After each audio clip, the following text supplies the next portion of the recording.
on YouTube? It's your boy Dan, aka aDrive. But guys, week 2 of the P4G Tier 3 and below league.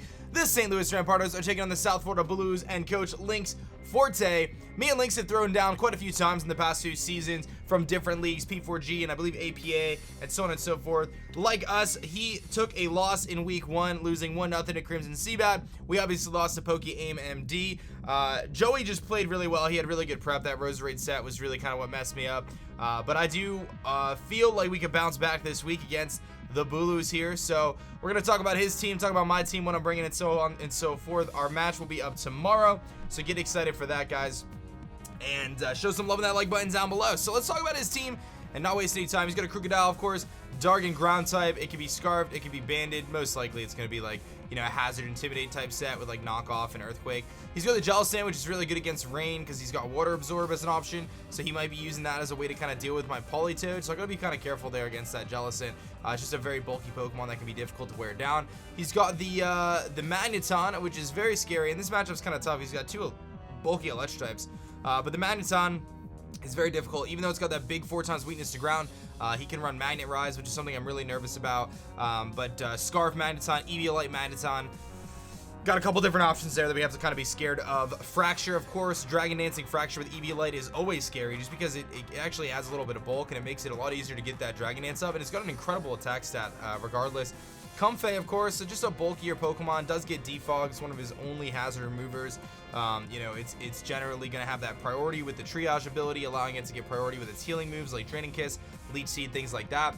Exploud in Tier 3 and below is so scary because this thing with Boom Burst, there's not really any switch-ins to it. It can just click Boom Burst and just do serious damage, especially with the choice specs. So if he brings that thing, we're going to have to really try to play around it because that's just super scary. Medicham, of course, another Pokemon. He's got like the specially offensive monster and then the physically offensive monster in Medicham. Medicham with that pure power just hits so hard just because it's super strong. Like, it's got high jump kick, it could have Drain Punch, does get priority and Fake Out and Bullet Punch. Could be a choice Scarf set, a couple things like that. Tangela, very bulky grass type. It's actually really strong too. Its special attack isn't that bad.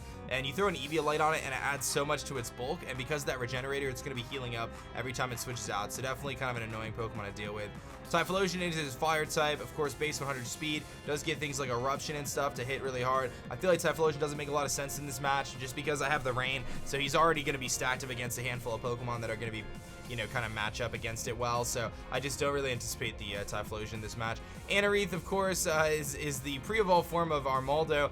Not really anything that I'm too concerned about. It is a Rabbit Spinner, does get set up Stealth Rocks, but I just feel like type-wise it doesn't fit this match, and it's not that strong. And then Electric, which is the pre-evolution of Electros, I feel like is actually a monster because it gets Eviolite, so it's going to boost both of its defenses, and it can still have pretty much all the coverage moves that Electros gets generally, so it can be physical or special. It could like Volt Switch around. It's got Eviolite, so it's gonna be like pretty bulky and kind of hard to deal with. So in terms of what I'm expecting, I think we're gonna see Crocodile, I think we're gonna see Jellicent, I think we're gonna see probably Magneton or Electric, or not, maybe both.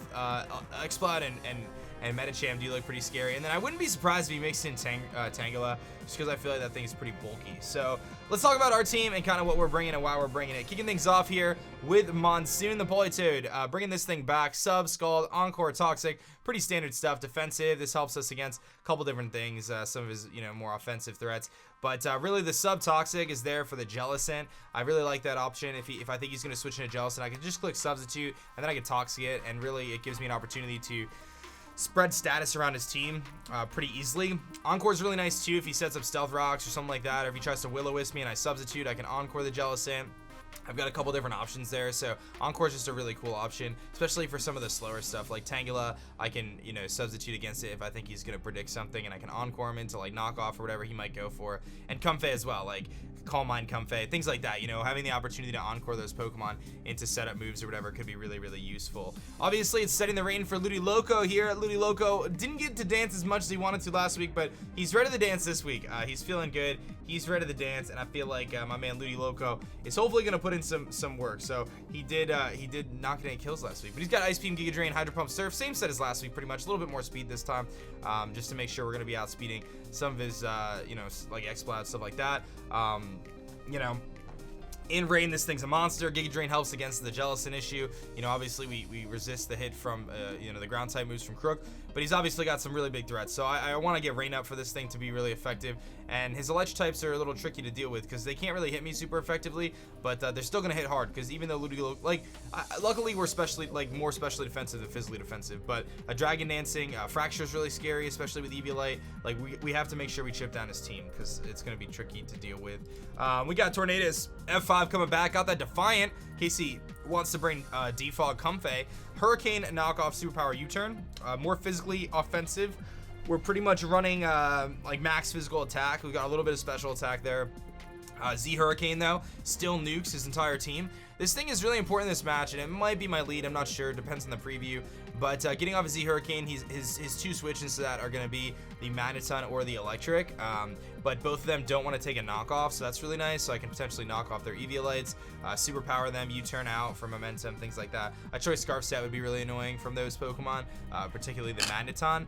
But nevertheless, I feel like Tornadus can really put in some work this match just because he doesn't have like the best switch-ins to like Hurricane plus knockoff or anything like that, or even superpower for Crocodile, U-turn for Crocodile, things like that.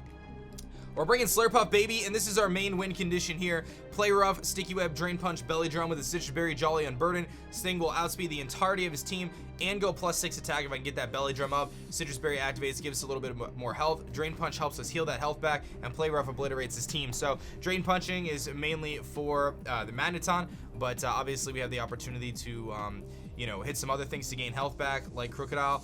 Play Rough obviously just hits everything else really nice. Sorry about that noise. So I feel like this is our win con. I feel like we can definitely win this game with Slurpuff.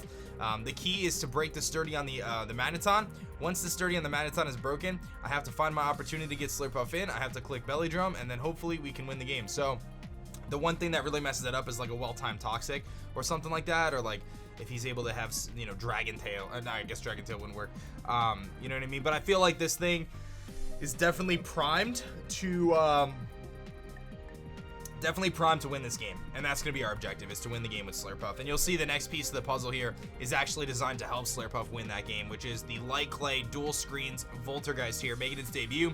Rotom has a really good matchup defensively in this game, being able to dodge the Earthquakes from Crocodile, being able to take on Magneton and Electric very well. Defensively can handle the you know, the Typhlosion and the Tangrowth, or Tangela. So Rotom defensively is really good in this match, and being able to Volt Switch seems pretty straightforward. I had Will-O-Wisp, but I threw Overheat on there instead because I feel like an extra response to the Magneton is pretty important. But again, just breaking that sturdy on the Magneton, and then getting up our Reflect and Light Screen or whatever is most appropriate with the Light Clay. That provides 8 turns for Slurpuff to come in and just click Belly Drum. And I feel like that strategy is very simple. And as I mentioned before, we do have Sticky Web on Slurpuff, which is kind of a backup plan. Like if I feel like, okay, you know what, maybe Tornadus just wins this game once things are weakened, forget the Belly Drum, let's just get up a Sticky Web instead. Or maybe Ludicolo can win based on what he brings if I weaken his team a little bit. So it really depends on how the match plays out, but nevertheless, I feel like dual screens, Slurpuff comes in, and I should be able to one-shot the entirety of his team. We have to hit our Play Roughs though, and we have to just find that opportunity to make that happen. So, and then last but not least is our S-Cavalier Excalibur here, bringing the Adamant, Shell Armor, Assault Vest set. Pretty standard stuff here. Mega Horn, Drill Run, Knockoff, and Iron Head. You can see why we pretty much have all the moves. The one thing I did mention earlier is that Magneton potentially having Magnet Rise. Very scary, because if he's able to get up that Magnet Rise and I'm sitting there with my Excalibur, not really going to be able to do much to him. Now, I can just knock off his item, which is nice. I can break subs that way. Mega Horn's really good against a lot of his team. This thing is like my best way to switch into an Exploud, which is annoying because he obviously can have Fire Blast. This is one of my best ways to switch into Medicham. Again, annoying because these things are just so powerful. So that's where like having Sticky Webs is another option, because if I can get webs up, then like things like Tornadus just kind of destroy. But again, key to the game is I gotta find that opportunity to get those, you know, screens up. If those screens are up, man, Slurpuff should be able to click Belly Drum and should be able to live any hit from any Pokemon and should be able to potentially sweep. So like, that's our core strategy going into this game, and it's really just finding the right pieces to put together to do that. I told you guys the strat. We gotta get rid of that sturdy on the Magneton, man. Gotta figure out how to do that. I don't have Stealth Rock, so it's a little tricky. You know, maybe Kabutoss with Stealth Rocks was a better play and kind of foregoing the Rain strat, but I felt like Rain was actually kind of good against him. Like Ludicolo actually looks pretty good against him, especially if it's outspeeding his entire team. and being able to fire off hydro pumps and surfs and things like that. So yeah, man, that's gonna be our team. It's gonna be a tough one, man. I'm not gonna lie. It's definitely a tough match. Still trying to get comfortable with this team. I feel like we have a good team. I don't want to be 1,000,000% reliant on Rain every week, but so far we've kind of been a little bit reliant on Rain. But this week, I think, you know, Slurpuff, hopefully, if all goes well, man, I really see Slurpuff putting in the work. So that's gonna be the game plan. So thank you so much for watching this team builder, guys. I'm gonna get ready for the battle. We're battling in about 5 minutes here, so you guys will see the battle tomorrow. Thank you so much for watching. My name is Dan. I also go by aDrive. I'll catch you guys next time. Peace. Thanks so much for checking out my last video. If you like that one, you'll definitely like this one, and be sure to subscribe for more as I post Pokemon videos every single day.